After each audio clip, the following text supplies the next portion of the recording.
Welcome to Wholesale Hotline, where we cover everything to do with wholesale real estate. I'm Jamil Damji. I'm Brent Daniels. And I am Pace Morby. And together we cover the most important parts of wholesale real estate. Lead generation. Conversion of sellers into contracts. And dispositions. Guys, remember when you're watching this show, do us a favor and squad up in the comments. Make sure that you are liking and subscribing to the YouTube channels and in the Facebook group Wholesale Hotline.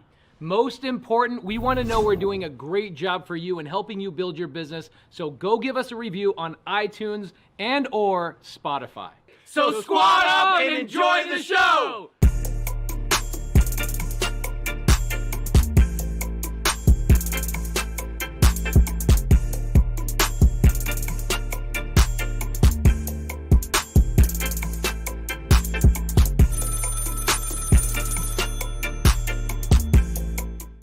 What up, Jamil?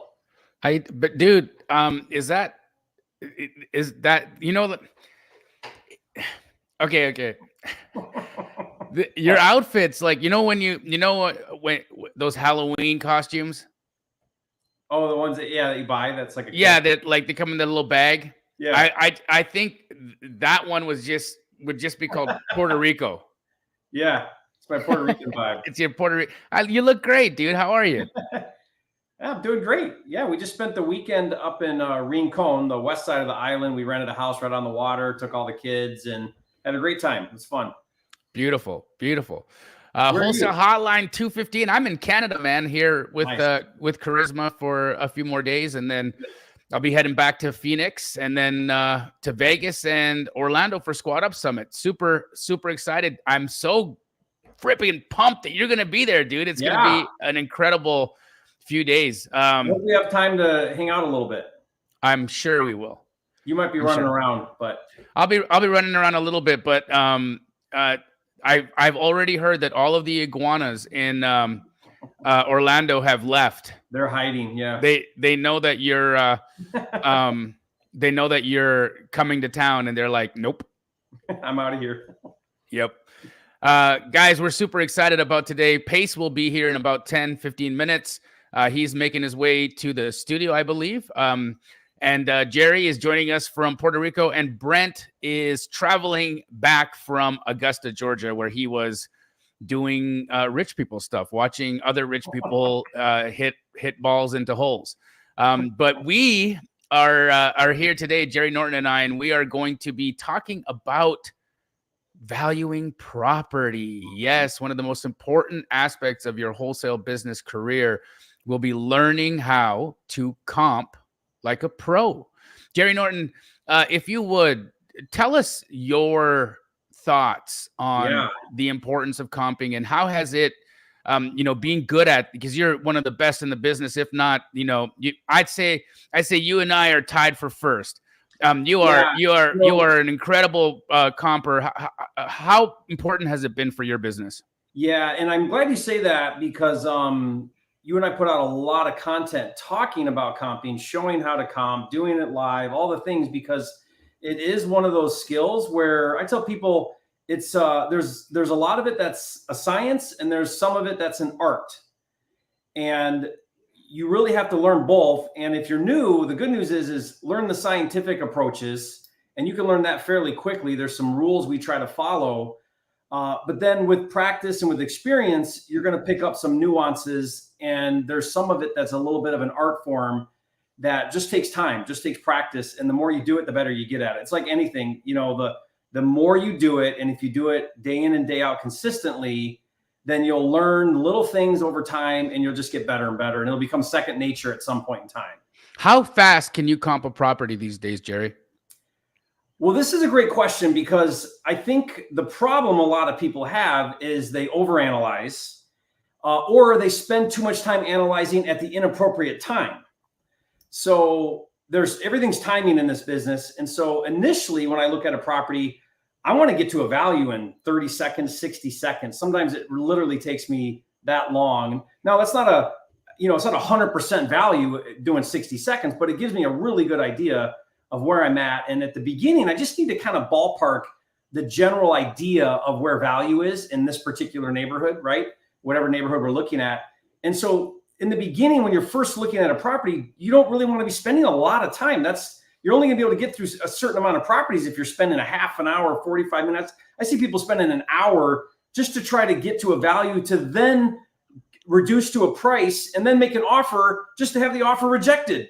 Yep. So like you essentially gave away almost a quarter of your day, if depending on how long you're working, a quarter to an eighth of your day, comping one house for an hour. Like, guys, here, understand the brevity of what Jerry just said, right? You're overanalyzing these deals. You're taking way too long to do it. You're not putting in the reps prior to doing it so that you get really good and really fast at this.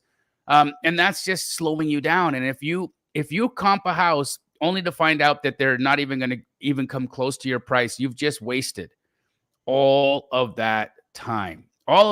So, Jerry, I'd love to give some practical application. Yeah. I have developed the appraisal rules, which you have discussed on your channel before. Bobby, if you would, can you throw those on the screen? I want to quickly go over them, and you and I can go through them together, Jerry.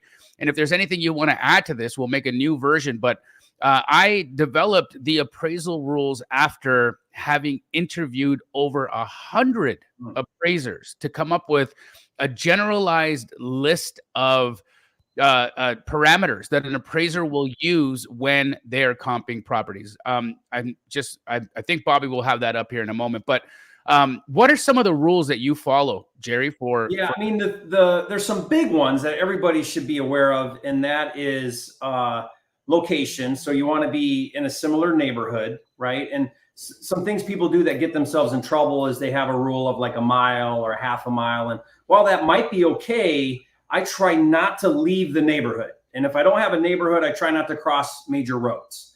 That'll keep me safe because now I'm looking at properties that are similar because they're in the general, neighborhood, right? So I try to pay attention to neighborhood. I try to pay attention to the features, similarities and features, meaning square foot, beds, baths, basements, garages, all those things, year built, lot size. There's a number of things that are the features of the property and amenities. And while you can't get that exact, right? Like not all properties are exactly identical. You definitely want to have some parameters so that you're looking at properties that are similar. So like you don't look at a 2,000 square foot 2-story and compare it to a 1,000 square foot single story, right? It's a totally different house. Right. Oh, and there's a lot of nuance to markets. Like people miss a lot of nuance, meaning like in Metro Detroit, a brick house has a lot more value than a frame house or house, right? A basement versus a slab, a garage versus no garage, a pool in Arizona, a pool versus no pool, air conditioning versus no air conditioning. Like some of these things make a big difference. A house built in 1905 versus, 2005. Right. So similarities is kind of another one. And that's broad, but I'm just kind of generalizing. And then age, right? Or how old is the comp? And that can also get you into trouble a little bit too, where, am I looking at something that's a year old or a day old, And so I call all of this relevancy. I'm always looking for relevancy. How do I look at properties that are relevant to the subject property as much as I possibly can? And the more relevant, the more valuable that data, and the less relevant, obviously, the less valuable that data.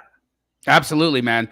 I couldn't have said it better myself. Here is the parameters that I've put together from this is fantastic. from those interviews with the appraisers. And these are new for 2024, guys. And, the market changes all the time. And so you've got to be really careful about making sure that you're staying ahead of the curve with respect to how appraisals are going. I'm sure, Jerry, you're seeing right now that appraisals are they're coming in a little bit low. They're not using specific dates of closes, right? And so, typically I don't like to use a comp older than 180 days. How far back are you going right now? Yeah, 3 to 6 months. I mean, if I can get enough data that's 3 months old, I'll take that all day long. Sometimes I got to push out the 6 months. But yeah, I'm with you there. You really don't want to be going past 6 months right now. I think is safe. I agree. Now, one of the things that I do want to note is we are in a market right now that's trending slightly upwards, right? I mean, of course, buyer activity has recently come down substantially. I'd say over the last 30 days, compared to the beginning of the year. January, February, March were super robust. People were excited about the Fed threatening to lower rates.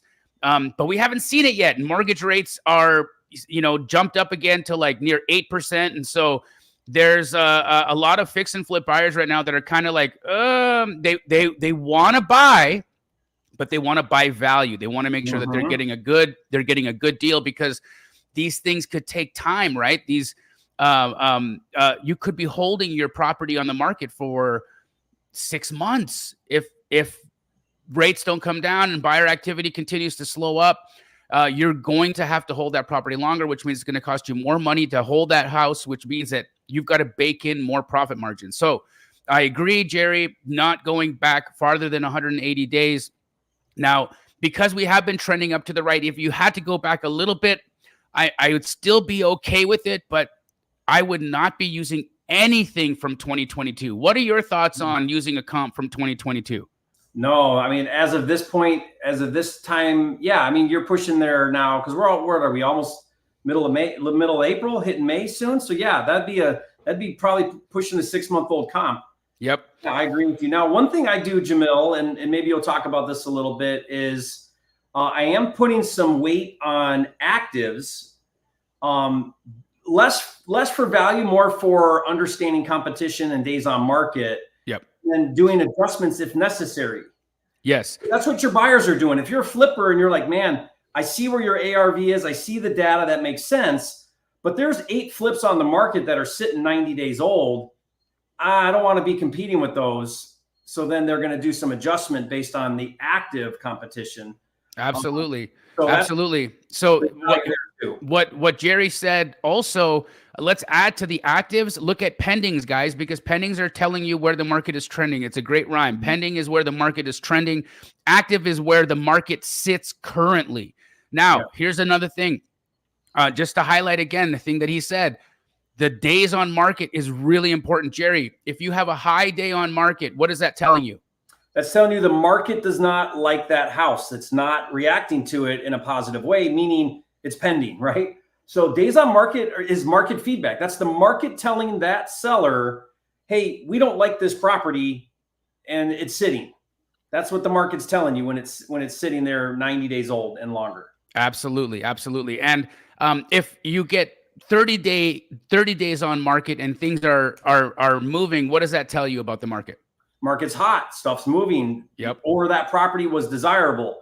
I like to call it market desirability. You want to be, when you're farming for leads too, you want to be looking at market desirability, right? Am I in a good market? Is this a type of property that buyers are going to want? Is it attractive? So that way, when this thing comes in front of a cash buyer, if you're wholesaling, they're going to want that property because it checks all the boxes. Absolutely. Now, I want to say something about those properties, because straight out of comp, and hundreds of you guys come and watch that show with me on Wednesdays and on Sundays. Thank you guys for tuning in and learning.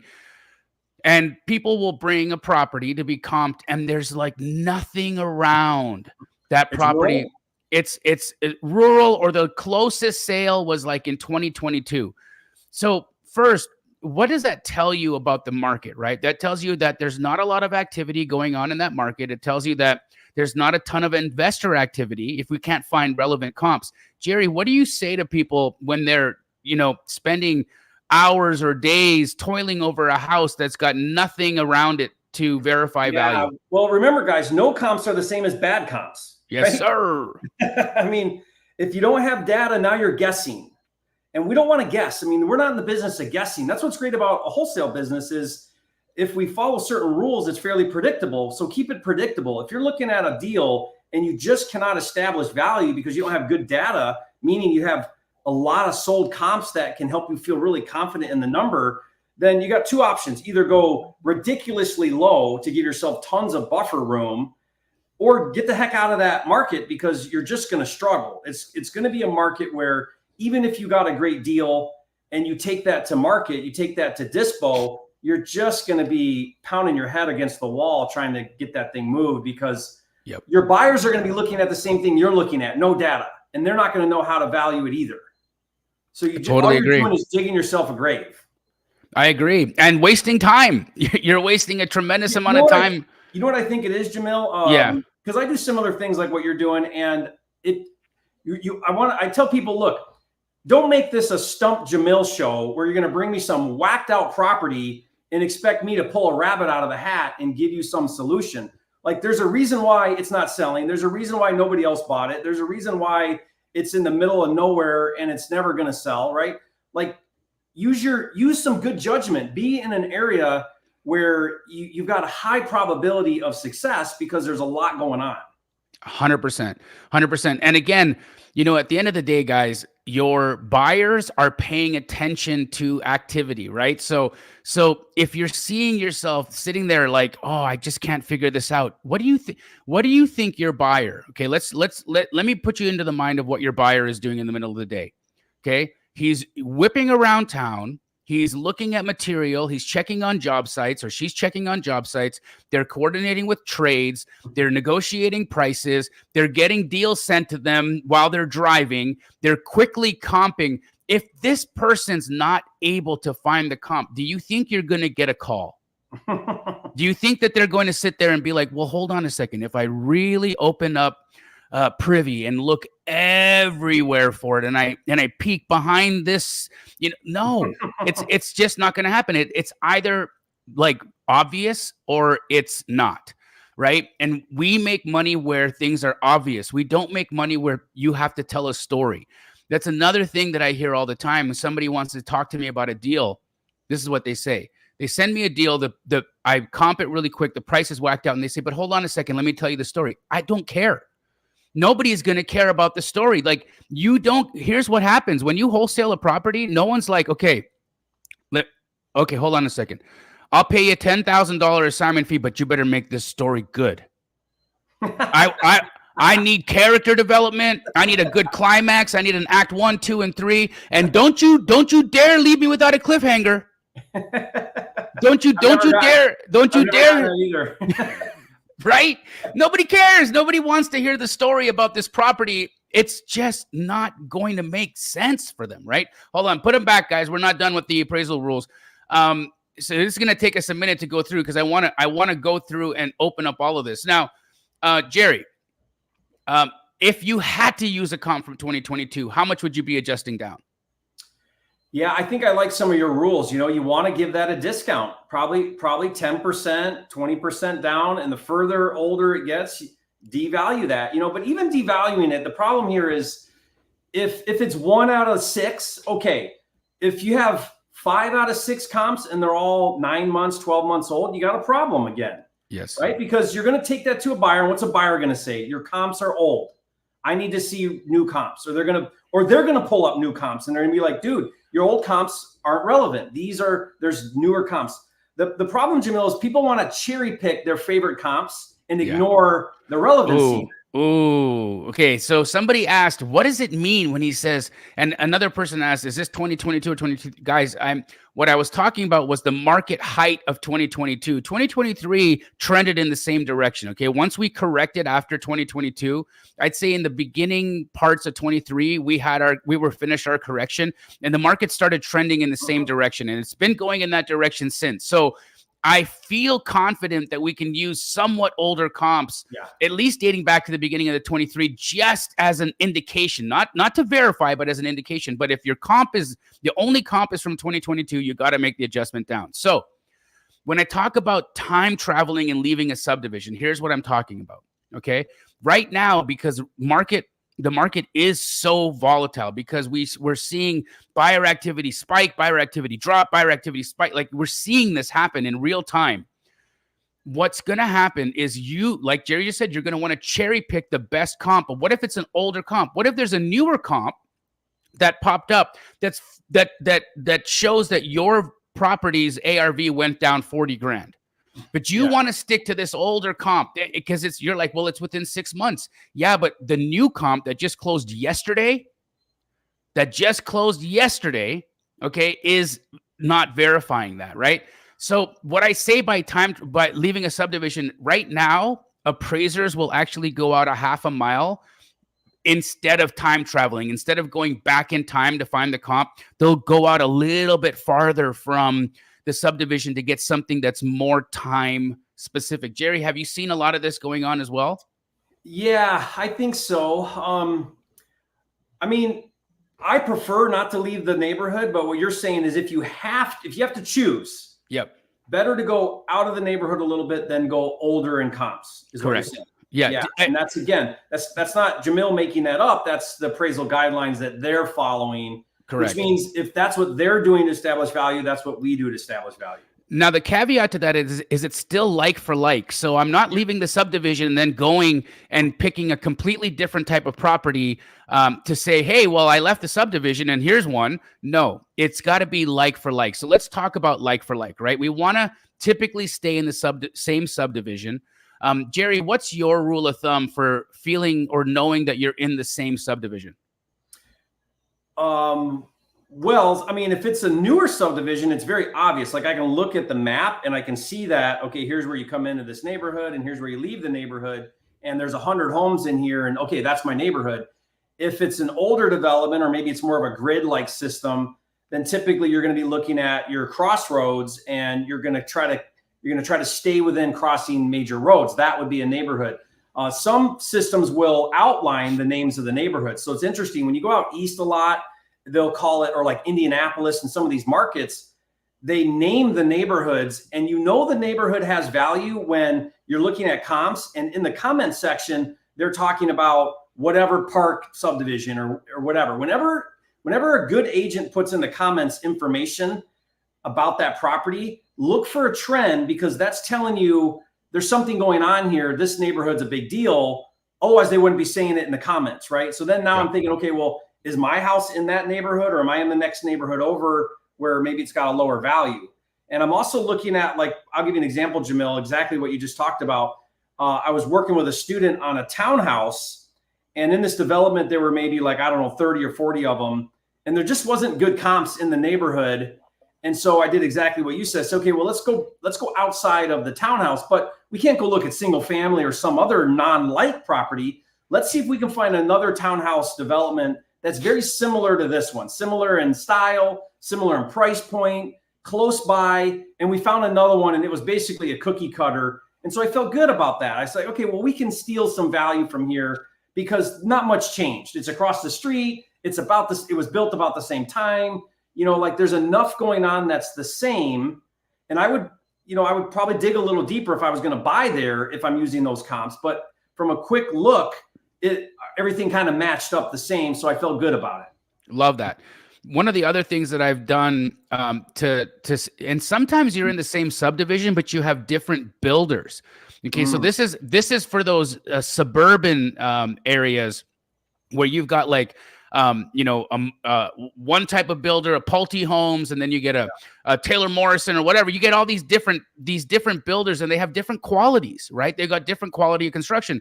So one of the things I like to do is I like to get the satellite view and I look at the color of the roofs.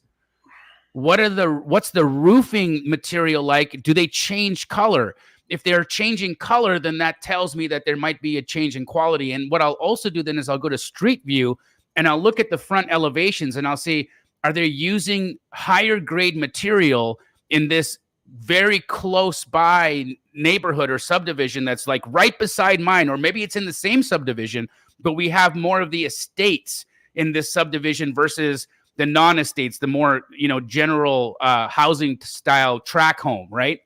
So you got to be really careful because that nuance can bone you. And sometimes you'll have, and I see this a lot with newer construction stuff, guys. What'll happen is you'll have a 2005 build and a 2005 build. You'll have 1,700 square feet and you'll have 1,700 square feet. You'll have two-story, you'll have two-story. But one of them will be track home and one of them will be an estate, luxury. So inside it's got completely different finishes. And so that's also something that you got to take into consideration. The way that I like to think about it is if we want to compare two things, let's just pretend that we're talking about fruit trees, okay? Apples. We want apples to apples, right? But they can't just be the same apple. They got to be the same apple grown in the same orchard from the same tree under the same conditions in the same season. right? That's how you know you've got like for like. So one of the things that I like to do is I look at the front elevation, right? Is the elevation similar? So are we looking at a ranch to a ranch, a two-story to a two-story, a Tudor to a Tudor, a historic to a historic? Jerry, what have you seen as some nuance for elevation that has changed value dramatically? And sometimes people miss it. Yeah, I mean, definitely that curb appeal look, right? And the different elevations. Year built, you see a lot of that change quite a bit. So I'll often put in filters that are giving me year built. That way I'm not looking at that newer updated model, because that's going to look a lot different. It's going to feel a lot different. That's going to keep you from looking at stuff that's probably way higher that isn't relevant if you're looking at an older home. I mean, those are some big things. Like I said, in a lot of markets that have brick homes, the brick versus frame are huge. I think I saw that on your list here, siding. Yep. You know, like siding is a big deal. But brick versus, and here's another weird thing about brick and frame, right? So in Florida, brick and frame, big difference, 15% difference. In Michigan, what did you say it was around? Well, if you're talking 1,000 square foot house, it's a $20,000 to $30,000 price difference. Okay, so another 15% difference over there. So, but in Arizona, block and frame trade for the same amount of money. So it's a market thing. So it's definitely a market thing. Is if I got a block home in Phoenix, Arizona, built in 1950, and I got a frame home in Phoenix, Arizona, built in 1950, there's no differential. So you got to know the market nuance on whether the construction materials make a difference. Now, of course, we know we've left a subdivision if we cross any major roads, right? So don't cross major roads. And I like to compare houses in the same build generation, and appraisers call that plus or minus 10 years. Yeah. Right. Jerry, do you see any nuance to that, or are there any exceptions to that? Well, yeah. So 1960 is a major cutoff year, because that's when in the United States we upgraded the code for like electrical and plumbing, where we went from like galvanized to copper, and we went from like knob and tube to breaker boxes and stuff. So you'll see a lot of buyers that have a 1960 cutoff date. Even some of the big hedge funds, they don't like pre-1960 or pre-19 whatever. It might be 1950 in a certain market, but there's usually this year, and it's between 1940, 1950, 1960, sometime around there, where you see a major transition in housing. And that tends to be a really big date, like a cutoff date, where you want to be careful if you're crossing over that year. Yeah. So as Jerry just said, it has all to do with the build technology, right? What technology are they using in the construction materials? Now, one of the things that I've noticed is that in the early 1900s and late 1800s, there wasn't a lot of improvement in build technology, right? Because we're talking about the turn of the century. America was just starting to get really developed. And so you can have a house in 1880, and you can compare it to a house from 1920, and they will compare, because there wasn't a huge leap in technology. So there's some caveats. Now, another one of those little pieces, and I hope you guys are writing this stuff down, because these are jewels for you. Mid-century modern. Mid-century modern can throw so many of you through a loop, because you'll look at a 1950s house and you'll look at a 1950s house, and they'll be in the same subdivision. And they'll both be single story, but one will be considered mid-century modern and one's just going to be considered a ranch. What are some of the details that let you understand or see that we're dealing with a mid-century modern and not just a mid-century home? Are you talking like 8-inch, 10-inch trim and archways and things like that? Is that what you're referring to? Yep. Oh yeah. And those things are a beast to renovate usually. So your cost is a lot higher. You might be worrying about foundation problems. So those are things you want to be careful of, because a lot of buyers, cash buyers and flippers, they don't want to touch those. Or if they do, they're going to put a big budget on them to make sure that they cover their cost. Yep. Yeah. Big time. So, again, guys, plus or minus 10 years, but pay attention to those nuances. Like a 1950 ranch can't be compared to a 1950 mid-century modern style, because the modern style is going to be almost double the expense in renovations. Now, we were talking earlier about the adjustments that you're going to make, because you're not always going to get apples to apples. You're going to get, one house with a extra bedroom or a less bath, or you might have a pool or no pool. Some of these things are ridiculous. The way that the appraisers value, like for instance, a pool, Jerry. I know you build homes, and how much would you say a pool costs these days to install in a home? Oh, a regular pool. Post-COVID? I mean, 40 to 50 grand? 40 to 50 grand. And how much have you seen appraisers give for a value for a pool? Oh, geez. Way under that. I've gotten 10. I've gotten 10. Max I've ever gotten for a pool with like a good landscape, like a lot of like back, kind of like a pace pool. Yeah. Like they'll give you 25 grand for a pace pool. But let me tell you this, okay? I'm sure, Jerry, what did you pay? What did you spend? What is that? 150,000 gallon pool? I mean, it's huge. What did you spend back there? 200 grand? 200 grand. Yeah. So Jerry spent $200,000 in the backyard of where Pace lives. That was pre-COVID, so that'd be double that today. Be double today. But an appraiser would only give you around $25,000 in value for that. So pools, it's diminishing returns. That's why you don't see a lot of builders put pools in these days, because they don't make as much money. They don't actually pencil out ROI wise, right? I've seen appraisers give 10 to 25,000 for a bedroom. Have you seen any discrepancy or any differences there, Jerry?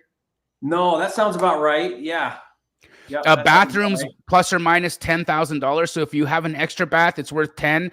And it costs around 10 to 12 to install a bath. So that makes sense. A garage, unfortunately, I think garages have such value, especially in extreme climates like Michigan, Arizona. In Arizona, it's hot as balls, and in Michigan, it's freezing balls. So if you're in hot as balls or freezing balls, you are definitely going to want a garage, because these homes are more popular. But how much have you seen an appraiser give for a garage? 10, same thing, 10, 15. $10K. It's going to cost you 40 to build one, or 35, 40 to build one, It's crazy. And a carport, again, in these, extreme temperature markets, plus or minus $5,000, right? So you might be like, hey, my house will sell better if I put a carport out here. But you're going to spend $10,000 installing the carport, and you're only going to get $5,000 in value. But on the flip side of that, you will sell your house a lot faster. Yeah. And there's some value to that. There's a lot of value to that. The sell faster, meaning if it's got the thing the market wants, and there's going to be more, I look at it like this, Jamil. I want a property, or ideally, we do what we do, but ideally the best properties have the largest pool of buyers. So that means it's got all the things buyers are looking for. So if you can check all the boxes, maybe you have to only value it a certain amount, but it's going to move off the shelf quick, because there's going to be more buyers that want that type of property. Now, there's a lot of people getting confused about where you have to make big adjustments, right? And I would say that traffic, commercial proximity to multifamily has a massive impact on the value of your home, especially if busy roads, right? Busy roads are the kiss of death, man. They are. They absolutely are. Now they're less important in property values under 500K. So in that starter home economy, or in that starter home demographic, you will have a more forgiving buyer. Okay. But above 500K, you're not. Now, why do you think that is, Jerry? What do you think it is about, under 500K, they're okay with their cat getting run over, and over 500K, they're not? Like, what do you think that's all about? I think as you go up in sophistication as a buyer, I think you're more interested in quiet, and less traffic and less noise. And you're less picky when you're, maybe if you're in the middle of your career, maybe you're not home as much. I don't know. I think it might have something to do with that. Maybe kids too, right? Because if you've got young children and you want them to be out in the yard playing, but you're fronting a major, traffic street, and you're like, man, I just don't feel safe with my kid playing outside. And even if your kid knows not to run into the street, what happens if the street runs into your kid, right? And there's all kinds of crazy drivers out there. And so parents just get concerned. They want to make sure that Jerry, you've got 10 of them. When you especially in a big family, I'm sure traffic and proximity to more people have been something that is just an absolute no-no for you. It's a big deal. Yeah. For families, for sure. Yeah. So some of the adjustments that we make for under 500K If you're siding a major road, it's going to give about a $10,000 reduction in value. If you're backing a major road, around $10,000.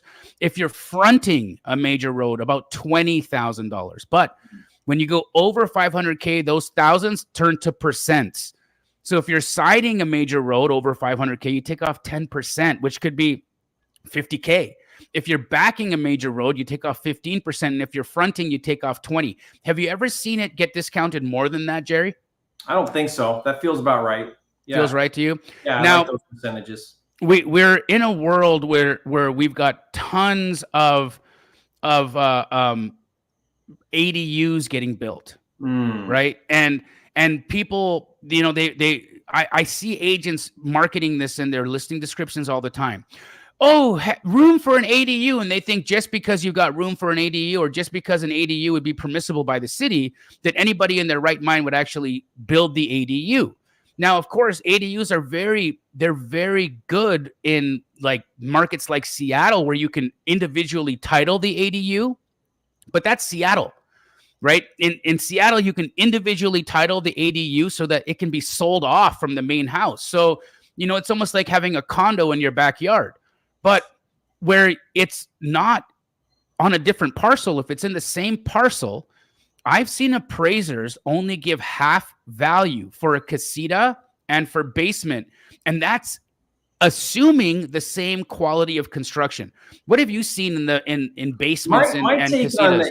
I think the ADU thing is more hype than anything. Like, I see it pushed a lot right now as this hypey thing. But then when I talk to buyers, they're like, yeah, but I'm not going to go drop $100,000 and build this, you know, detached unit behind. You know what I mean? Like, who's really doing that? I think it's way more hype than actual happening, is my take. That's my perception. I don't know if that's true, but I see it pushed quite a bit in like California, because they're just trying to justify price and like, hey, if you do ADU, now all of a sudden it'll cash flow where it doesn't without the ADU added on there. But then like when I try to dispo those, it's just hard. It's just a hard sell. I just don't see it work all the way very well. And again, part of the problem here, Jamil, and you've pointed this out over and over again, is the appraisers haven't really caught up with inflation, right? They're not really haven't made the adjustments yet. And hopefully they will with more time, but I think they're still behind on what it actually costs to do stuff. And it costs a lot to do stuff now compared to even a year or two ago. And so we really have to factor that in. We got to get smarter about what it really costs to build a garage or to do these different things, because it's way more than it ever was. Way more than it ever was. And lenders love this. Lenders love this because when an appraiser can come in and undervalue a house, that means that the lender has less risk on the loan. And I you know, again, that's like one of the most I think it's like borderline fraud when you have a lender that's selectively choosing an appraiser that typically comes in and under appraises, because the lender wants more security. The lender wants more insulation in their loan. Have you seen that, Jerry? Like a lot of like appraisers get more business when they're super hard, or are there any appraisers that you're like, oh my God, it's this dude. We're screwed. Yeah, I call it, I mean, when I see that, what I really see is the lender who isn't open for business, meaning they don't really want to do a loan. And now they're finding a reason not to without discriminating. And so, because everyone's worried about that, right? So then now they're going to be like, oh, okay, let's bring in a low appraisal to kill the deal. And it's like, why don't you just tell me that you're not interested in doing the loan rather than just, you know, under appraise it and kill the deal anyway. Right. But they don't want to do that. So it's an easy way out for a lot of lenders, I think, is to just bring in a really low appraisal. Damn. And guys, I mean, look, redlining is something we think is of the past, but it's not.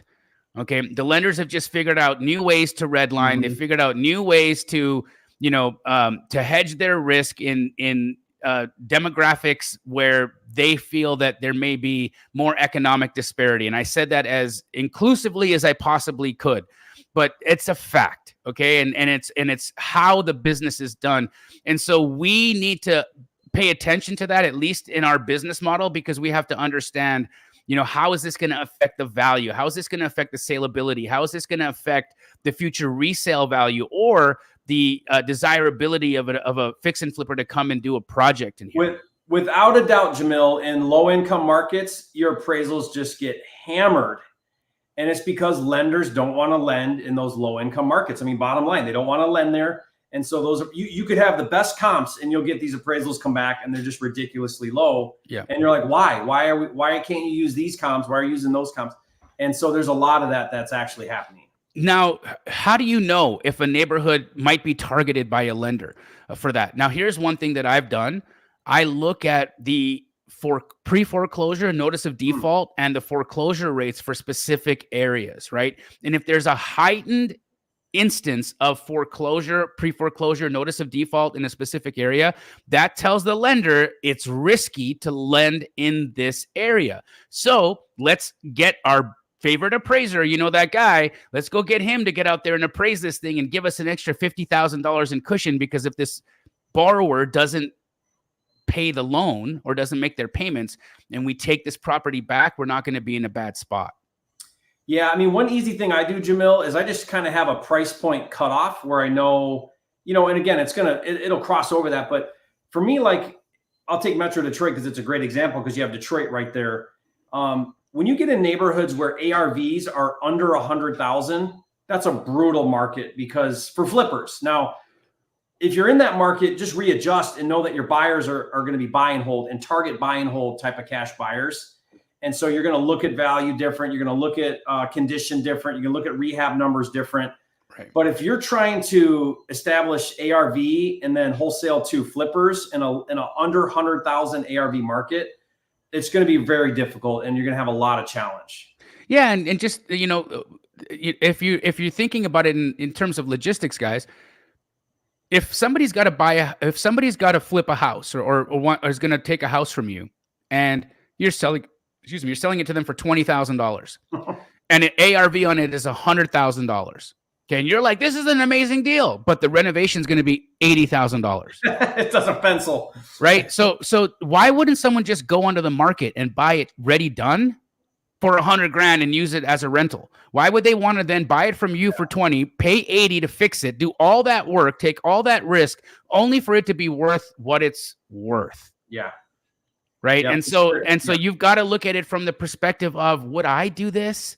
Now, how important do you think that is, Jerry, when you're looking at wholesale deals, to have that question in your head? Would I do this? Yeah, I think the smartest thing that a wholesaler could do would be to do a few flips on their own and start to think like the flipper, the flipper. Because if you can put yourself in the flipper's shoes and say, would I do this deal? Would I buy this deal? If I had the money, would I rehab and sell this deal? People bring me deals all the time and they're like, this is a great deal. And I'm like, if you were buying this, you would not buy this. This is not a great deal. Right. And so put yourself in those shoes because that's what your buyers are doing. In fact, the best way to learn how to value properties is to talk to your buyers. You will learn so much talking to your buyers. Ask them, well, what value do you give it? Why do you like it? Why don't you like it? What's the problem with my comp? You don't like my comp. Why? Not because you're challenging them, but because you're curious. You want to learn. You want to get better at your craft. I'm constantly a student of the game. Even today, I want to know, like genuinely want to know. Tell me what value you see. Tell me why. What am I missing? So I can get better. How do you do that, Jerry, because when a buyer doesn't like a deal, right? What do you typically hear from them? You send a deal out to a buyer and they don't like it. What's the response? They'd say two things, that ARV is wrong or the repairs are more. Repairs are more, ARV wrong, or they just won't reply. Yeah. Or just ghost you. Or just ghost you. Which is also right? feedback. Which is feedback. Absolutely. No answer is an answer. Yeah. Right. And so now you want to get information from them. You want to be asking them a question, but you, as Jerry just said, you don't want to come off like you're trying to force a deal down a buyer's throat or that you're trying to convince somebody of something they don't want to do. Because if they've already decided they don't want to buy this house, I don't care how convincing you are, how many Andy Elliott videos you've watched. You get on the phone and you try to sell this guy a house that they don't want to buy. It's not going to move, right? And and they're going to not like you for the call. So how do you position that? Here's what I do. I think there's a question you can ask that is extremely valuable. If you say to that buyer, that cash buyer, say, hey, if I could get this to you at the price you need it at, what price would that be? Yep. Now, what that's going to do is it's going to draw out if they actually would do the deal, but at a better price, or if it's just a no-go for it doesn't matter what price it is. And that's valuable because if they say, I really don't care what price you get it, I'm not interested. Wow, that you really don't like this property. What is it that you don't like so much? Like, you can ask a follow-up question that will trigger a response. But if they're like, yeah, I mean, I just need to be here and this would be a deal. Okay, help me understand. Why do you need to be there? What am I missing? Where am I off? And what are you looking at that's giving you that data? And I think if you not all cash buyers are going to take the time, and they're not all cool, and they're not all going to share, but a lot of them are. Like, they want you to win, they want you to get better, they want you to bring them deals. So if you just ask questions and you're curious, some of them will open up and they'll share with you. And that doesn't mean they're right. That could just mean their opinion. So I don't ever take like one buyer's opinion at face value. But if I'm seeing that again and again, if I talk to 10 cash buyers and they're all saying the same thing, okay, I missed it. I missed something here. That's very valuable feedback now. Big time, guys. Honestly, I feel like if y'all haven't like made an entire like 2 pages worth of notes so far, you're missing the point. And that's cool. Go back and rewatch this episode if you aren't taking notes, and take notes. Take notes here, because this is a masterclass right here on comping. Oh my 100%. Jerry, are there any other feedback, or is there anything else that you look for in comping properties that have been missed on the appraisal rules? Yeah, let me think about that. Good question. I mean, I think we talked about some of the features. We talked about busy roads. That's a huge thing. When you're looking at types of traffic, I think, I didn't really get into the types of traffic, and, backing a freeway versus backing a major road, 2 completely different things, right? Yeah. Freeway is going to have noise, like the noise pollution of a freeway. Even if you've got one of those sound barriers, it's still going to be very, very, very prevalent. You're going to hear that highway. You're going to hear it all night long. In some markets, the downtown and the nightlife and the happening, that actually is a benefit, right? So like in certain communities, if you can walk to the downtown where all the action is and the restaurants and things, certain markets love that, and your value will go up every street you're closer to the action. You'll see value go up. So it goes the other way too. Sometimes when you talk about traffic, I wouldn't really call that traffic. I just call that more location to downtown. And we see that all over. Like, think about in Tempe, if you're close to all that stuff down there, or in Scottsdale, closer you are to some of the restaurants and things, the more the values are. So some of those things make a big deal.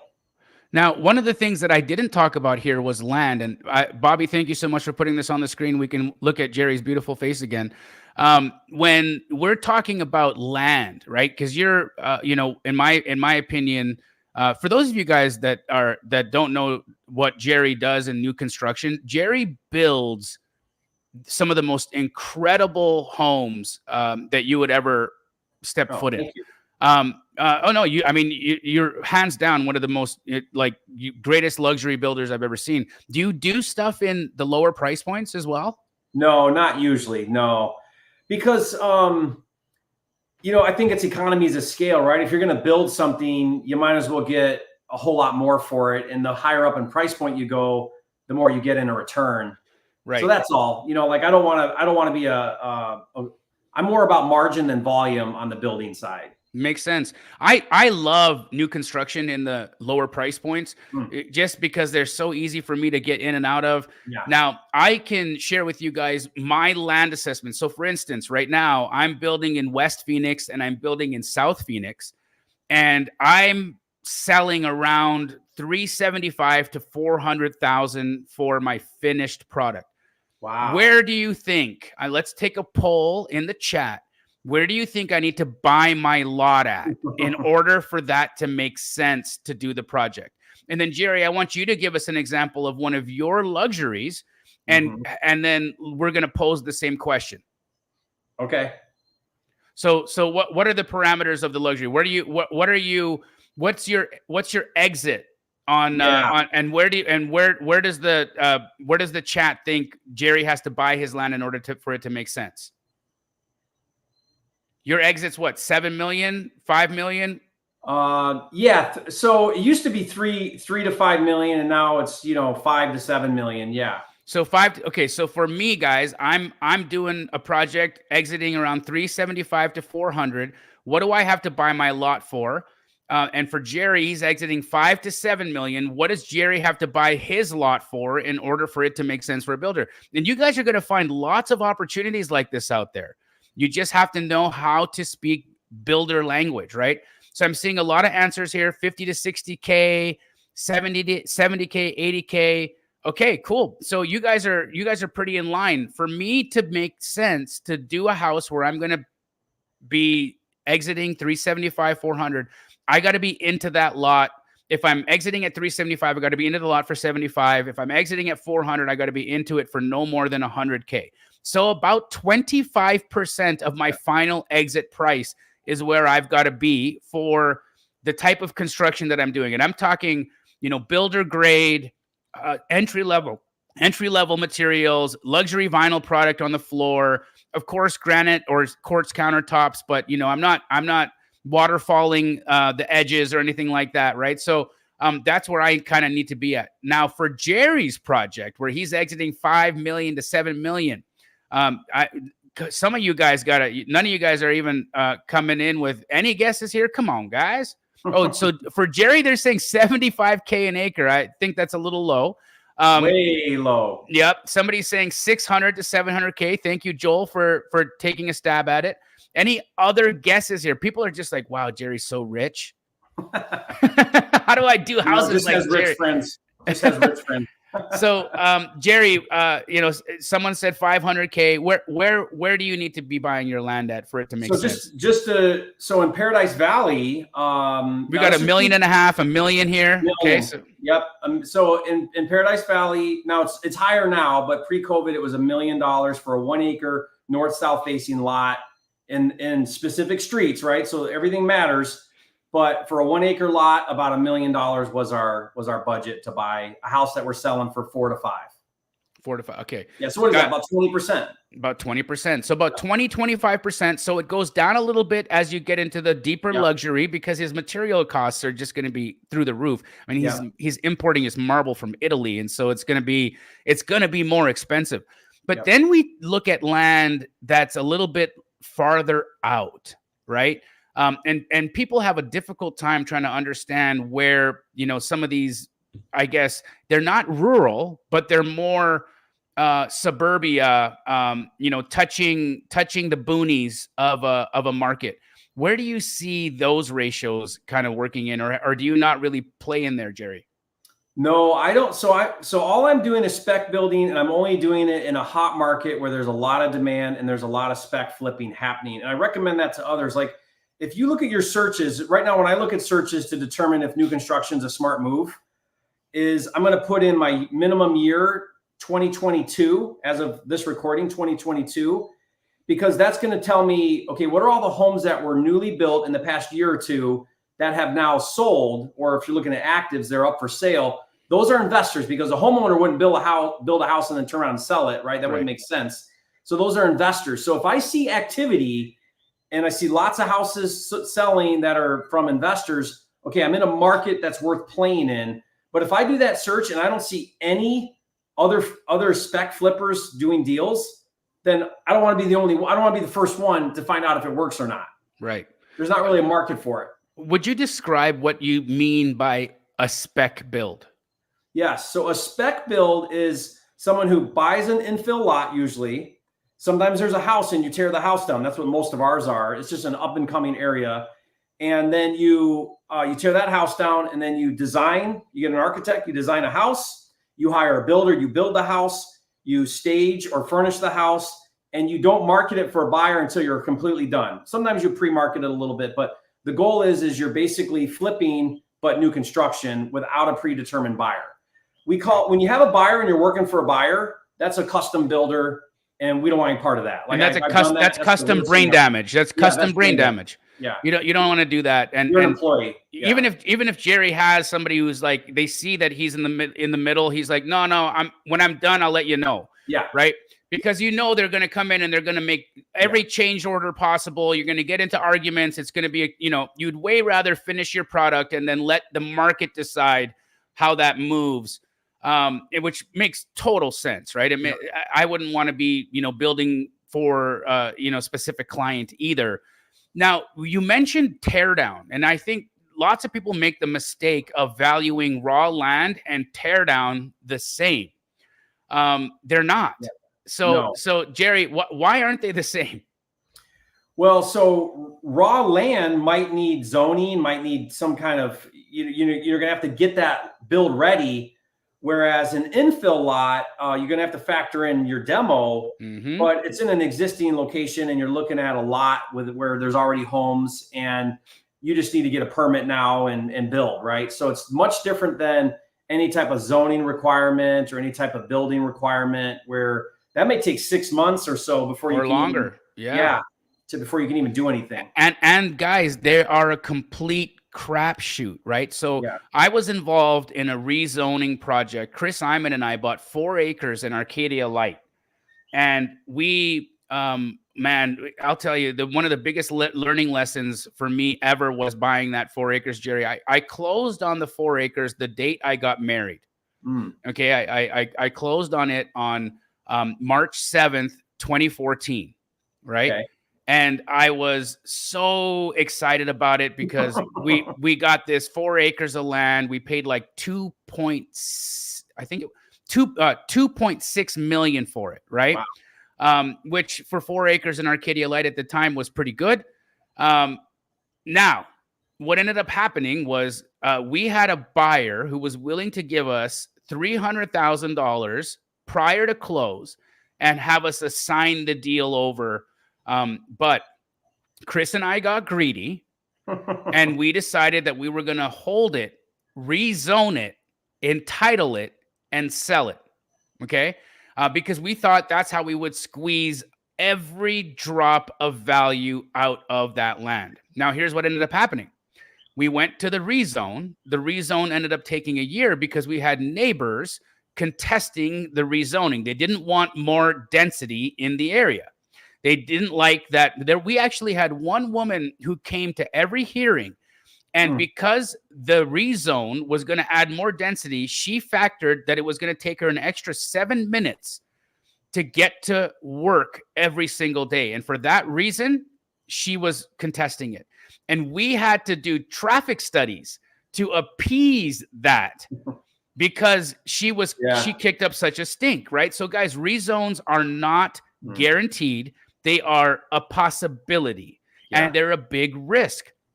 If you're looking at wanting to get into that kind of a project, Jerry, what would you say would be the most efficient way to try to do a land deal of that type? Yeah, I would say wholesale for a while. And the way that you wholesale land deals, in my opinion, the best way to do it is to reverse engineer the process. So go identify those flippers that are building and selling new construction. You can look right in the history and see what they bought their lot for, where they're buying. So you can already do homework and know a lot about them. Then you can call them up and say, hey, a lot of spec flippers, they like to inventory. I'm one of them.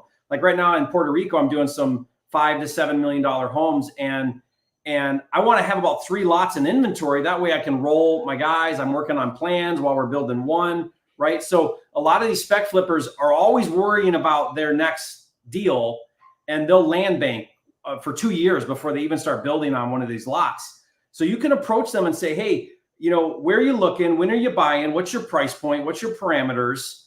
And now if you've got 20 of those that are spec flipping and they're buy box, now you can go find them deals. You can do a door knocking campaign, a mailing campaign, a cold call campaign, and you can find properties that match what they're looking for. They don't want to do that. That's what's so great about wholesaling. It's no different with them. They don't want to do acquisitions. They would gladly buy from you if you brought them a deal that fit their criteria.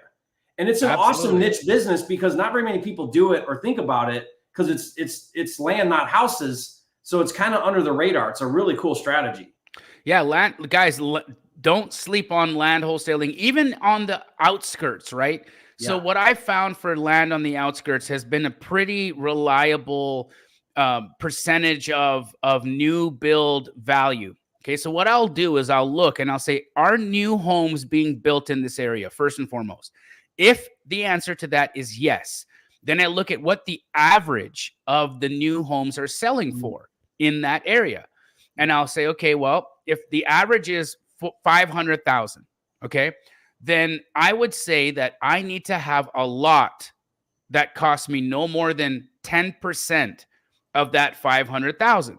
So that means that I can pay $50,000 per lot. Now, if I have 5 acres, I want to look at what are these lots being subdivided into. So what size lots, and what is my current zoning, not future or not potential zoning, but what is my current zoning allowing me to subdivide my acreages into? So if I have like R6, I know that I can get 6 lots per acre, which then let me know how much that acre should be worth. And then if I've got 10 of those acres, I can now come up with that math, right? So being in this niche, guys, is really, really, really, really lucrative, but you have to know the rules of the game, because you'll just start making a fool of yourself if you start making offers on people's land and then you start shopping it to builders and the builders are looking at you like you've completely missed the point.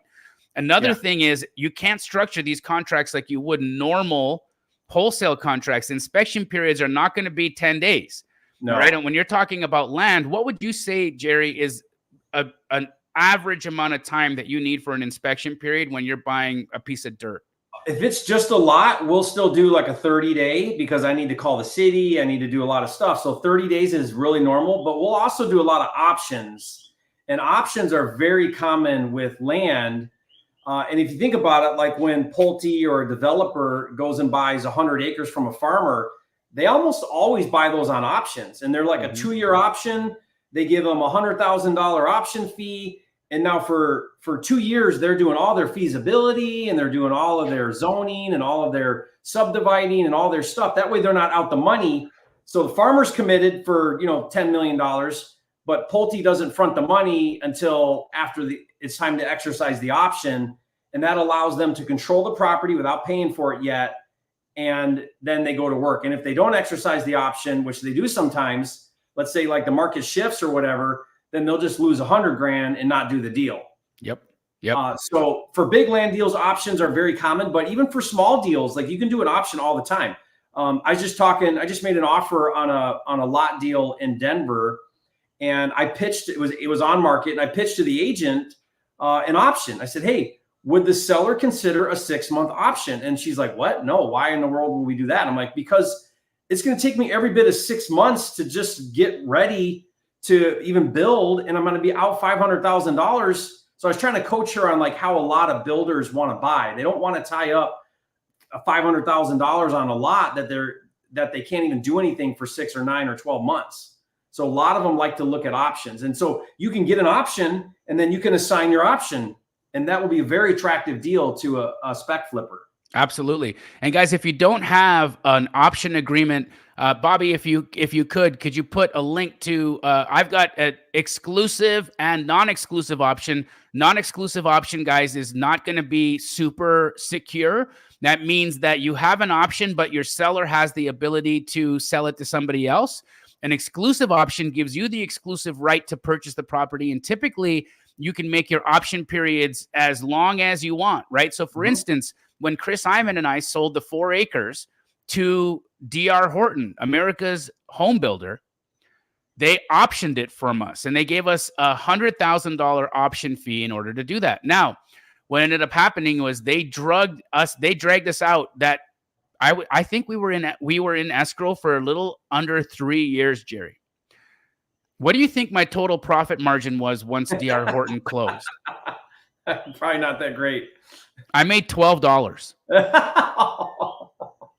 Oh no! I made $12. I spent hundreds of thousands of dollars in debt service. I mean, I got all that back, but my total profit on that deal was $12, where I could have made $300,000 assigning it right out the gate. So guys, it really matters. It really matters that how you structure these land deals and how you do them. And especially understanding value and rezoning and all of the different timelines. I mean, and the option, if we had known, we would have optioned that land instead of buying it, right? Yeah. Closing on that land was the biggest mistake Chris and I could have possibly made on that deal. Just a complete nightmare of a situation. Yeah. Now, Jerry, when you're talking about, comping in markets like Puerto Rico, because you're out there, how do you deal with not having access to good comps or So I'm doing a flip right now, and it's ARV's 825. I ended up buying it for 500. It's a cosmetic flip, so we're going to spend 60 or 70,000. And it's in this little neighborhood. It's in where I live in Palmas right here. And there's a live guard. You go through the gate, right? They put you through the ringer when you want to go in there. And then you're in this little community of cookie cutter houses. Like, they're all the same. They're all 2,100 square feet. There's a 2-story version and a single story version, right? And so when I bought this, there's not like there's an MLS I can go look at comps or whatever. So I literally had to go up and down the street, and I had to look at, okay, well, this home was renovated. What's going on here? And I had to ask and knock doors, and I was able to find like 3 comps and establish value, right? But like, this is the old school way, but we really do the same thing today. We want to stay in the neighborhood. How long ago did homes sell for? I actually got to go into these properties. I knocked on the door, and the seller was cool. I said, hey, I'm thinking about buying the one 2 doors down. Do you mind if I take a look at your house? I just want to understand like what you have versus what I might have. And I looked at their pool and their landscaping. I looked at everything. One of the interesting things, Jamil, and this kind of aligns what we're talking about. We're doing our rehab right now, right? And we're putting in new windows. And so the window guy comes out, and we're talking about different windows. And he says, yeah, this is the window I recommend you go with. And I'm like, wait a second. These are frosted windows, right? Like, how we put in the bathrooms? Yeah. And he's like, yeah, this is what you're going to want. I'm like, no way. Why for like all my windows? And he's like, yeah. And so I was like arguing with him, and he goes like this. He goes, come for a walk with me. And we walk down the sidewalk, and he's like, those are new windows and they're frosted. Those are new windows and they're frosted. And he was right. Like, there was 1 out of the 6 like new updated homes. 1 of them did not have frosted windows, and the other 5 did. Now, guys, think about this. You're in the home and you're looking out the window, and you can't see out. Now, light comes in, but you can't see out. Your front windows, your bedroom windows, all your windows. It's the weirdest thing to me. But guess what? It doesn't matter what I think. It matters what the market does. And that's the point here. If you got to get out of your own head. And I was in my own head. And so after he showed me that, I was like, okay, we're doing frosted windows. And I told my wife, I'm like, hey, honey, we're putting frosted windows in. And she's like, you're what? she couldn't understand it because you're looking at it like, from the point of view of having lived in America all your whole life. You're like, well, I want to see out of my window. What's a window for? Right. So I actually asked the neighbors, I'm like, why did you go with frosted windows? And they're like, well, we're on top of each other in here, and you are like, you got 10-foot setbacks to the next house. And they're like, we don't have to do curtains. And my neighbors can't see in my window. I like the privacy. And I'm like, okay, well, I guess when you grow up and it's sunny and you look at the ocean all day long, it's not a big deal, I guess, maybe. Yeah. But like, the point though is like, that's the market. And when you comp, you're doing the same thing. What is the market doing? And that's what I need to figure out. Not what I think or what I like or what it should be. None of that matters. Get out of your own way. You're the biggest problem usually when you comp. Totally agree. I want to get back into the timing of a comp and work through that real quickly with you. But guys, throw your comping questions in the chat. Bobby's going to be picking questions from the chat, putting up on the screen, and then Jerry and I will be answering them for the next 20 minutes while we're still here. But Jerry, right out the gate, what are some of the things that you do to speed up your comping muscle? Yeah, so there's a few things you can do, but I try to just look at a broad perspective of my neighborhood, and then I like to put in a filter on price per square foot. And I don't know if you play with price per square foot a lot. I love price per square foot because it puts everything on the same spectrum, right? Like you talked about apples to apples. With price per square foot, you're no longer looking at sale price, you're looking at price per foot. and I'll go, highest to lowest. And then I start looking at those. And what I'm looking for is there's usually a few outliers that went like way high for who knows what reason. And then you're going to find a cluster of like 175 a foot, 174 a foot, 180 a foot, 181 a foot. And you're going to find a cluster. And I'm like, okay, this market by and large, most of the comps are at about 175 a foot. There's multiply that by my square footage. There's my ARV in 30 seconds. I think that's really smart. I never do it that way. Here's what the reason why I've done it a little differently is I've always noticed that smaller homes sell for a much higher price per square foot than a larger home, right? So if I've got 1,000 square foot house, and I look at the dollar per square foot of a finished product, right? It might be 200, let's just say $250 a foot. But then I go in the same subdivision and I have a 2,000 square foot house. The price per foot's like $50 less a foot. Yeah. And so it diminishes the bigger you get. So I've always been wary. And the only time I'll ever use price per square foot is if my properties are within 200 square feet of each other, subject to comp. Is that about the same kind of? Yeah. So it doesn't work well if you're, here's where you get into trouble with price per square foot. If let's say your subject property is like 1,100 square feet, and you're looking at 800 to 1,500 as your parameter square foot, you're going to see some pretty big spreads, right? Because the $900 a foot one might sell at the same price as an 1,100 square foot because it's also a 3-bedroom or whatever. But now the price per foot goes way up because it's, you're dealing with a small property. Yeah. Yes, property. Yeah. So you do want to make sure you've got tight parameters on your per foot if you're doing it that way. Now it's way less as you go up. So if you're looking at like 2,500 square foot homes, like somewhere around there, it works really well because now you're going to go 200 feet either way or 300 feet either way. And you're going to get a much better consistent trend. But it's not perfect, but definitely when you're doing the lower square footages, that is a little trickier. I don't know if there's a better way to do that. Maybe you go back to price, but I love that because it allows me to see very quickly where we're at in a market. Makes total sense. While Bobby is getting those questions ready, I want to ask you one final thing, and this happens a lot. What about the largest house in a neighborhood? Oh yeah, I've gotten burned doing this one. Ooh, this one, guys, this one will paint you into a corner, and you're not getting out of it. So you got the largest. I did a deal in Hilton Head. And it was 4,000 square feet. I bought it to flip. And I made the mistake of using 2,000 square foot homes for comps. And what I did is I took the price per square foot of homes that were 2,000 square feet. And I said, well, if 2,000 square feet is selling for $200 a foot, so will 4,000 square feet. And there were no 4,000 square foot homes. So I was just out of the market. Like there was no market for 4,000 square foot homes. And I lost a ton of money on the deal because when I put it up for sale, no one was going to pay that price. Yep. And I quickly learned that, dude, if you're an outlier, like if you're looking at your house, if you put your filters in and all the comps disappear because there are none at that square footage, be alarmed. That's something to be concerned about because you're not looking at like properties anymore. Yep. Absolutely. Same thing has happened to me in the past too, where I did the same. I made the same mistake. I bought a house to flip. It was, about 1,000 square feet larger. Now, here's what I found out because I asked the question to appraisers because I wanted to know what they would do. Now, what they will do is they'll take the highest sale. Okay. So let's just say, for instance, in Jerry's instance, right? He had a 4,000 square foot house and all the others were 2,000 square feet. So what they'll do is they'll take the highest sale at 2,000 square feet.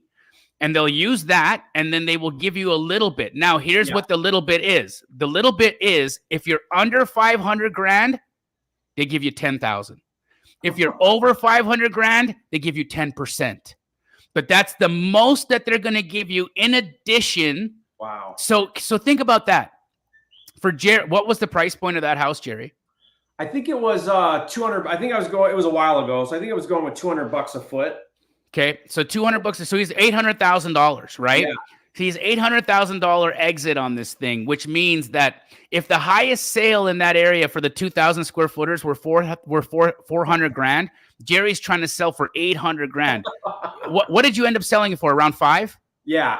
So I sold it for more. Yeah. Okay. But around 5. Yeah. Around 5. So that's it. That's all the appraiser is going to give him. That's all the market is going to give him. See how that works, guys? So comping is absolutely imperative to. How do you handle, Jamil? I got a question for you. I'd love to hear how you handle this. How do you handle basements that are finished, but they're in a market where they don't count it as full square footage, but they do count it? How do you deal with that? So they give you half value. Okay. Good. So and that's if the appraiser gives you value, right? So legally, guys, the way that an appraiser reports square footage is above grade. Yeah. They won't and they can't use below grade square footage in the tax record, in the actual reported square footage of a home. It's only above grade. Now, what if it has egress windows? I don't know. Maybe they might let you, but from what I have understood, if it is finished to the standards of the top floor, they'll give you 50%. So with egress, I would imagine they'll give you half of the value. So like, let's just say you got 1,000 square foot basement with egress windows. They'll give you 500 square feet of value for that, as long as it's finished to the same quality standard as the upper floor, which then begs the question, is there an ROI on developing a basement? Yeah. If it's going to cost you what it's going to cost you to fix upstairs, downstairs, but they're only going to give you half of the value, why develop the basement? Right? Sometimes you can do it pretty cheap. Like what we'll do in Michigan is it's just open, and we'll just wall it, and we'll make it a big man cave, and it doesn't cost much to do, some drywall and some, ceilings and some lights and stuff. So like, if it costs you $25 a foot, but you're getting $50 a foot, maybe it makes sense. Yeah. You gotta pencil it. Like you gotta pay attention. Absolutely. Absolutely. We're going to get to the questions here now, guys. I'm sorry. I don't know if we still have Bobby with me or Natasha. If you can find questions on the, hey, how you doing, brother? You've been waiting for me to put something on screen. I'm sorry. Yes, sir. I have a bunch starred here. So we can start here. Ready? There he is. All right. Khalil Perry asked, I got one of these. How do you comp a house with an in-ground pool that needs to be filled? Do buyers stay away from that? Great question. I have one right now in Michigan that's a rehab, and I've done a bunch of them, and we are filling in the pool. And what we're doing there is we jackhammer the floor so that it drains, and then we push the edges and everything into the hole, bring dirt in, compact it, and and so that's going to cost. It depends if you can get back there. Like sometimes it's hard to get equipment, and you got to get small equipment, things like that. But we spend usually anywhere from $8 to $10 grand to do that. And now, why would you do that? We do that in markets where a pool isn't really a benefit. So in Michigan, a pool is more of a liability than it is a benefit. Absolutely. Because your summer season is so short, and most buyers don't want a pool. They don't want to maintain it. So it actually hurts you in a lot of markets. That's one reason. Or the cost to fix that pool is just astronomical, and you're better off just spending the money to get rid of it. Right. Absolutely. So that's a cost thing. But how do you comp it? The comping it, if you're in a market with pools, you definitely need to understand how the pool impacts that market. Yeah. Like and so in this one, Jerry, you had to take value off, right? Because you had to fill that pool in. And so Khalil, I think the answer is if the market has pools, then you have to make the adjustment down if you have to fill in the pool. If the market doesn't have pools, then you have to, again, mitigate for the cost of filling that pool, because there's no value in actually keeping the pool there. So something to definitely think about.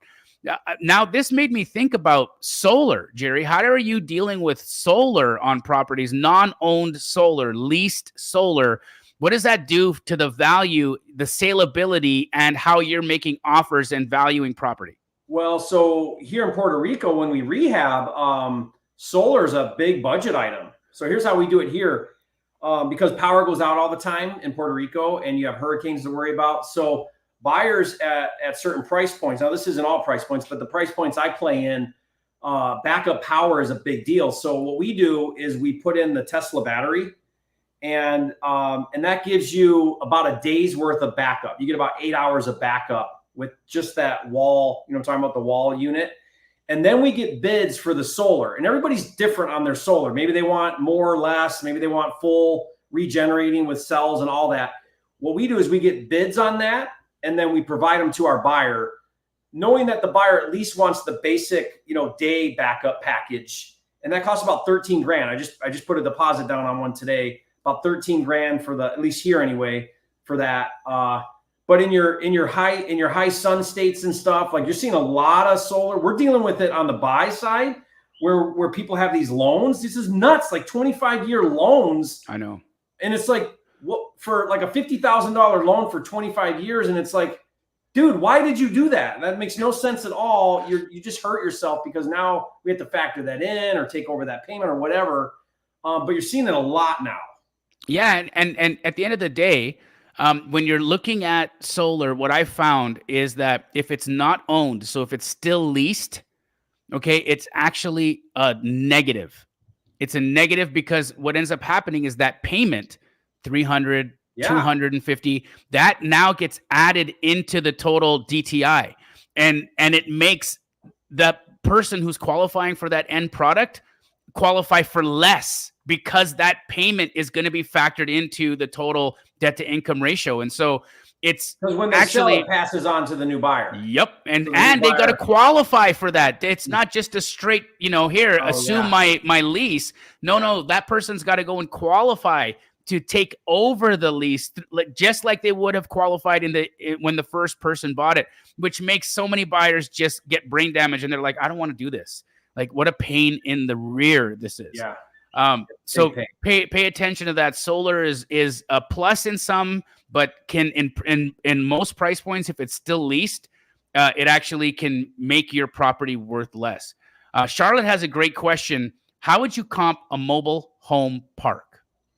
Well, let me answer that a little bit differently. We have a deal right now in Florida, and it's a mobile home.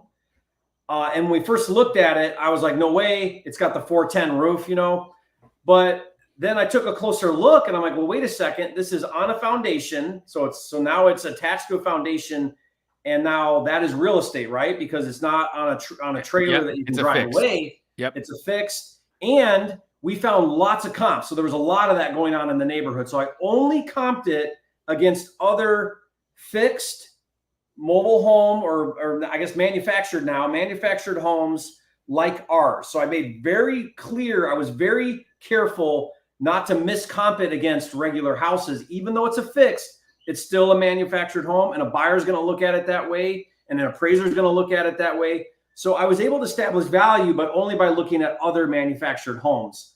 And that, I think that might be the point, is make sure you're looking at other similar homes. Now, a park, I don't know if that's really your question, Charlotte. A park would be, there's 100 of them and you're going to buy the whole park. Is that the question? I think that is. And Charlotte, the answer to that would be NOI, net operating income. Yeah. So you're going to comp this like you would any commercial deal. In fact, I'm about to release a how to comp commercial series with Hannah Hammond. If you guys didn't watch that YouTube video that I did with her, she's a juggernaut in the world of commercial real estate. And there's a lot of opportunities to wholesale commercial property, but really understanding how to comp it and what cap rate makes a good deal and what cap rate makes a bad deal is really important. So if you guys haven't yet subscribed to my YouTube channel, go do it.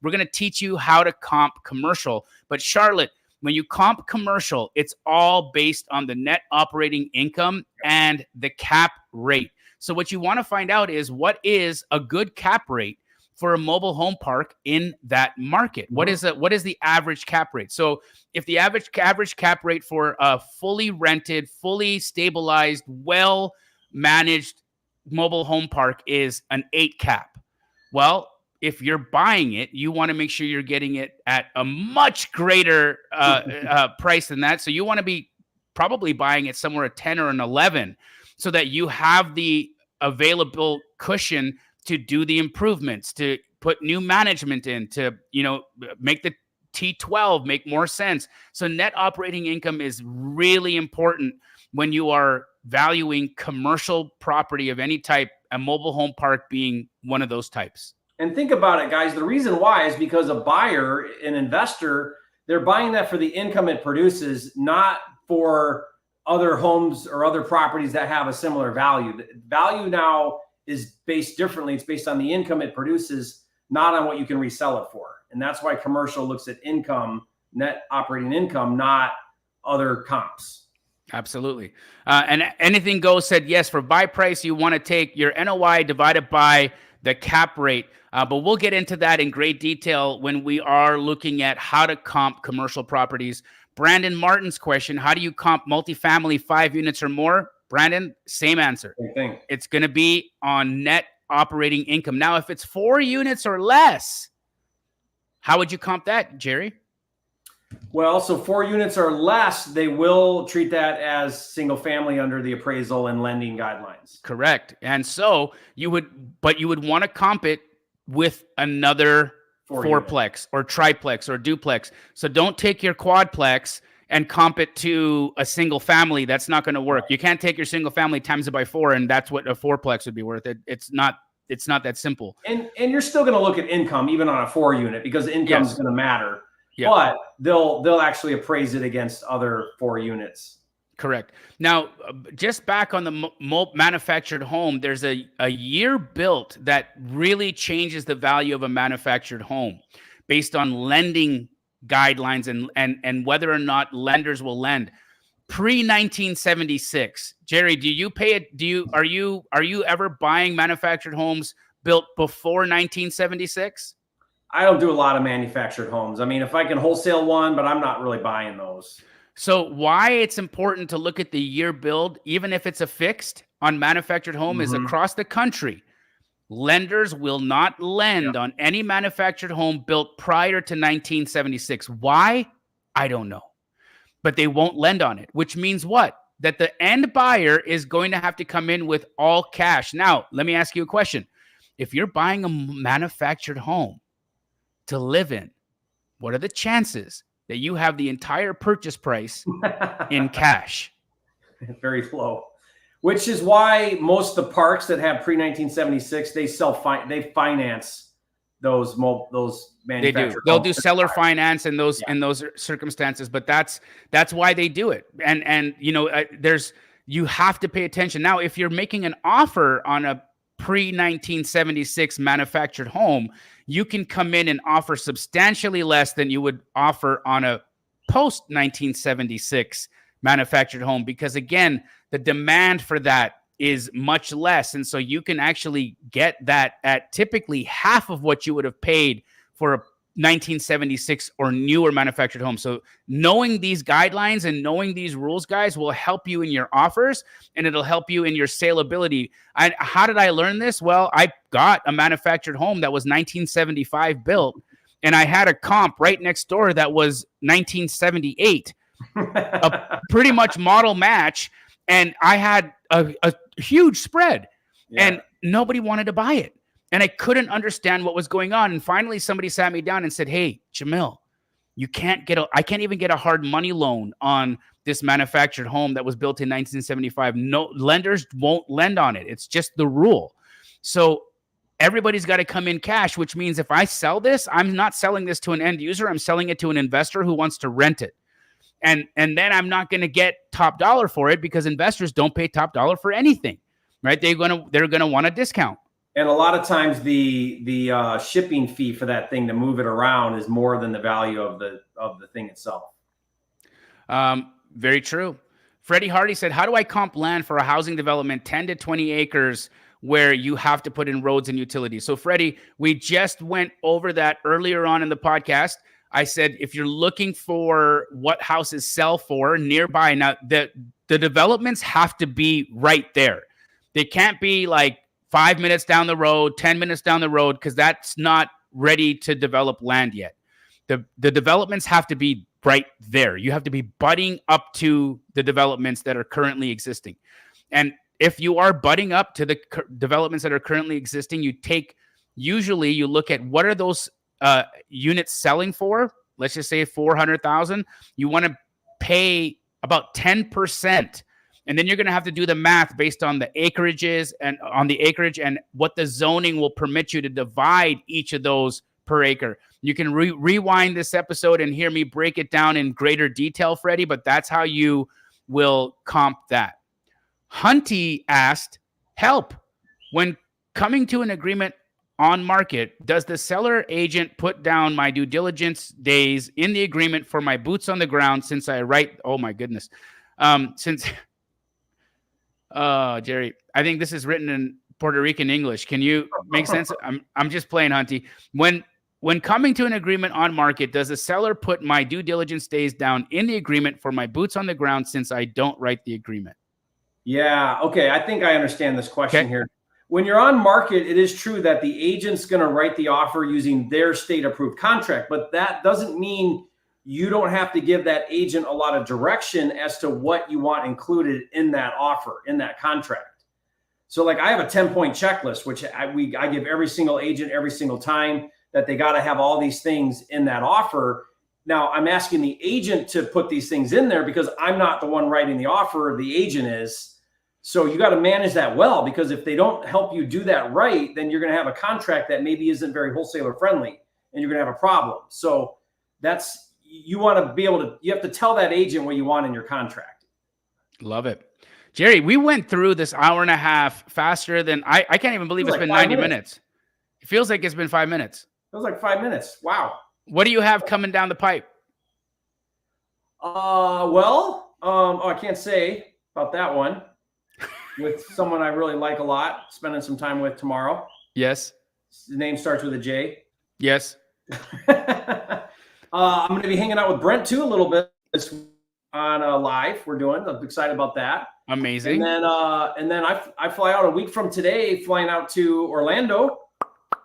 So super excited to go to the Squad Up Summit. I can't wait. I'm so excited.